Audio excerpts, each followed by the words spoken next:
welcome back to the Straight Shooter Recruiter. I'm Emily, a senior recruiter by day, podcast host by night, and then career coach on the weekends. And today I am so freaking excited for what we are going to be talking about.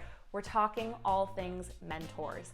I kind of feel like mentorship is the unicorn of the career development space because nobody actually knows if they exist and if they actually work. I'm here to tell you that mentorship is real and that it does in fact work. Actually, in my opinion, it's a complete career game changer. So I'm going to tell you how to identify a mentor, how to speak to them, how to reach out to them, everything you need to know to succeed.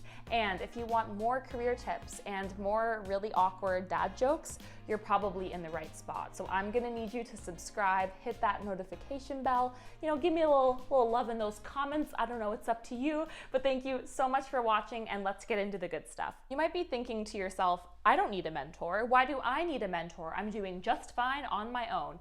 And yes, you're probably doing wonderfully on your own, but having a mentor just makes life a lot easier. Having an amazing mentor in your life is going to help you expand your skills. They're going to help coach you in your craft and make you the best at what you do. They're also going to help expand your network. And we all know that networking makes it a lot easier to get jobs. In fact, almost 85% of full-time jobs that are posted are filled through referrals. And how do you think you're going to get referred? It's going to be through your network, aka through your mentor. And just in case you don't believe me, I brought receipts, okay? So I'm just gonna give you a couple of facts that prove you need a mentor in case you don't believe it right from the horse's mouth. Did you know that 71% of Fortune 500 companies have mentoring programs because they believe that investing in leadership capabilities pay off in performance? Did you know that 84% of people say that mentors have helped them avoid costly mistakes? Did you know that 84% feel better in their roles and learn faster when they have a mentor? Did you know 69% of people make better decisions when they have a mentor? And did you know that most people mention having a mentor has helped them land a job? You're on board, you want a mentor, here's what we're going to do. You can find a mentor in one of two places. It's either someone you already know who's in your network from work or school, maybe they're a friend, a family member, whoever it might be, or you're going to look for someone completely new. I'm going to be totally honest. If you already know who you want to be your mentor, you're good. That's easy. These tips are still going to be helpful for you, but I'm going to spend the next little bit talking about how to actually identify who your mentor is going to be when you don't know who they are. This isn't going to be groundbreaking news, but the easiest place to meet new professionals is not on Tinder, it's on LinkedIn. So step number one is make sure that your LinkedIn profile is up to standards. If you're wondering what a great LinkedIn profile looks like, I have a whole podcast episode on it and I have a YouTube video coming out on that in a couple of weeks, so stay tuned. But number one, make sure that your LinkedIn profile is a really great representation of you.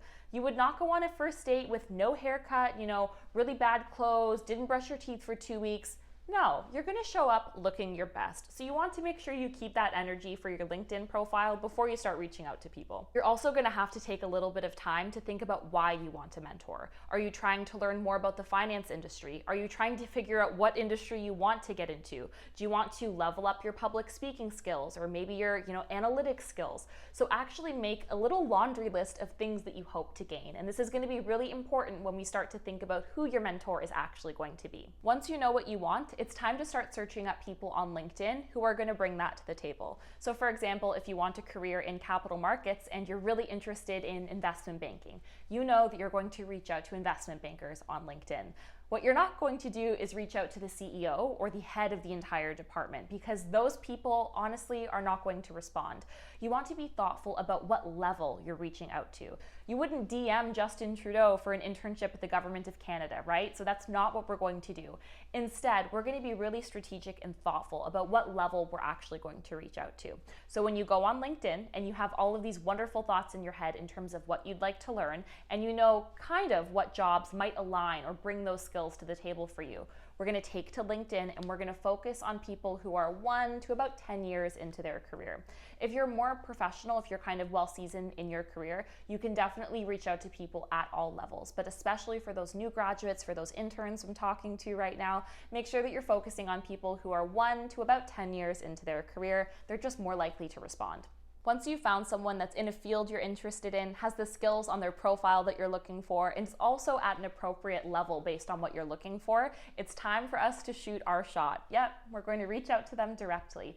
And there is a wrong way to reach out to people on LinkedIn. So of course, I'm going to give you the recipe for success. You're going to keep your LinkedIn message short and sweet, and you're also not going to fully call out that you're looking for a mentor. What we do is we give them a short and sweet summary of who you are and what you're looking for. It's going to sound something like this: your name, what you do and what you study, what you're interested in learning about, why you're reaching out to them specifically, and a call to action. I'm Emily Durham, a senior recruiter who is deeply passionate about all things careers. I saw on your LinkedIn profile that you've had a really robust career in early talent acquisition that I would love to learn more about. If you're comfortable, I'd love to set 15 or 20 minutes up just to learn more about your experience and how you've grown in the space of talent acquisition. Let me know some times that might work for you. Boom. Boom. Mic drop. Once they reach out and say yes, you're obviously going to have a career conversation with them. And don't worry, I'm releasing a video next week on how to have the perfect career chat. So I've got you covered, do not worry. Once you've had this perfect career conversation, it doesn't stop there. The thing with mentors is it's an ongoing relationship. Remember, that's the whole purpose of building the relationship. After your conversation, you're going to make sure you send a thank you email that calls out a couple of things that you learned from them. You're also going to ask to connect with them again. Of course, only if you think it's a great fit, because it's natural to sometimes connect with people that are just not a match for you.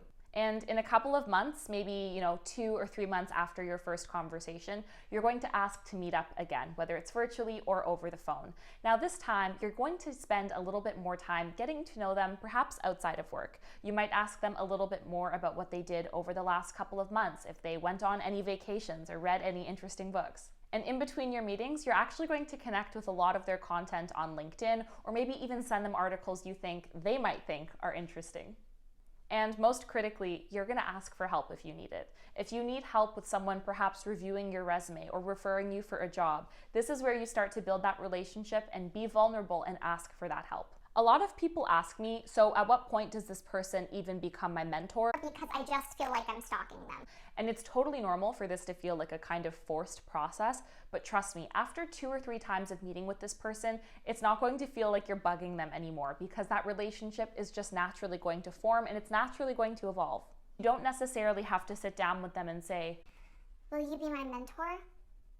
But what you could say is, "I'm really enjoying connecting with you. I'd love to do this pretty frequently. Is that something you're comfortable with?"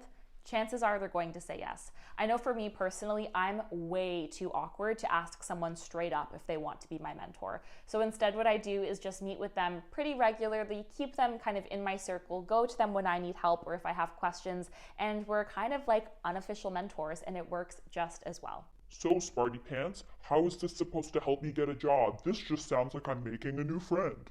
I can't even tell you how many times I've been asked that question. And the reason that having a mentor is going to help you a job is 2 parts.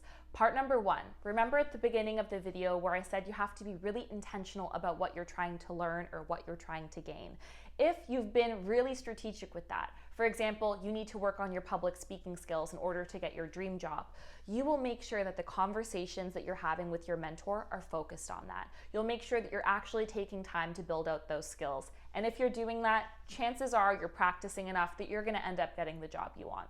Reason 2, you now have a person to ask for help. So whenever you see a job posting that's really interesting to you and you see your mentor has a connection at that company, maybe they work at that company directly, this is your chance to reach out and say, "Hey, I saw this job, I think I'm a great fit. Would you be comfortable connecting me to anyone in your network who might be able to help?" There it is. I do want to emphasize though, it is on you. Ultimately, this is your career and you need to take charge of it. So if there's a skill that you know you have to brush up on, or if there's a job you know you want, you need to ask for help. It is on you to make sure that you get that help. Your mentor is just there to help provide it to you once you ask. And I just want to emphasize as well, if you don't actually know what you want to do for work or for your next internship, that's okay. You still should have a mentor. It is perfectly appropriate to have mentors who are in totally different fields than what you're in. In fact, having mentors with very different skill sets is great for your professional development as well as for your network. For me personally, mentors have guided me throughout my entire career. If not for the mentoring relationships that I've built, I promise I would not be a recruiter. I would not be a content creator. I would probably be crying in my mom's basement. Shout out to my mother. So mentoring is so important. I really hope that this quick video helped you start to navigate how to identify a mentor, how to build that relationship, and really what that cadence should look like to have a healthy relationship with your mentor.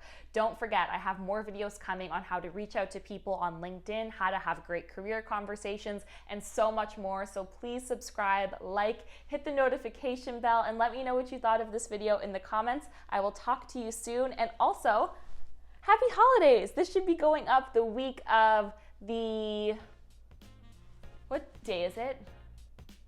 The week of the 1st. This should be going up right before New Year's. So the last week of December.